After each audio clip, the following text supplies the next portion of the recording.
100 கோடி ரூபாய் மோசடி புகார் வழக்கில் எம்.ஆர். விஜயபாஸ்கர் நீதிமன்றத்தில் ஆஜராகி இருக்காரு. விவரங்களோட செய்தியாளர் மணிகண்டன் இணைஞ்சிருக்கார். மணிகண்டன், இந்த வழக்கினுடைய பின்னணி என்ன? வணக்கம்.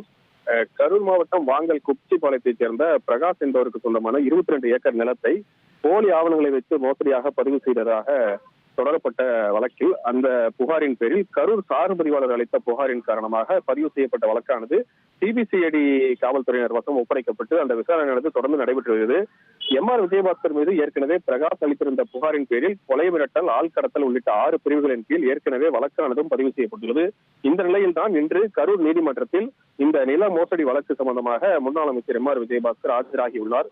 இந்த வழக்கில் அப்போதைய வெள்ளிவாக்கம் காவல் ஆய்வாளராக இருந்த பிருத்திவிராஜ் ஏற்கனவே ஆஜராகி இருந்தார். தற்போது அதிமுகவிலிருந்து விலகி தாவேகாவில் இணைந்த எம்.ஆர். விஜயபாஸ்கர் இன்று கரூர் நீதிமன்றத்தில் ஆஜராகி இருப்பது குறிப்பிடத்தக்கது. இனி செல்லும் இடமெல்லாம் செய்தி. தந்தி டிவியின் வாட்ஸ்அப் சேனலை ஃபாலோ பண்ணினா செல்ல இருக்கும் இடமெல்லாம் செய்தி. இதோ QR கோட் இப்பவே ஸ்கேன் பண்ணுங்க, ஃபாலோ பண்ணுங்க.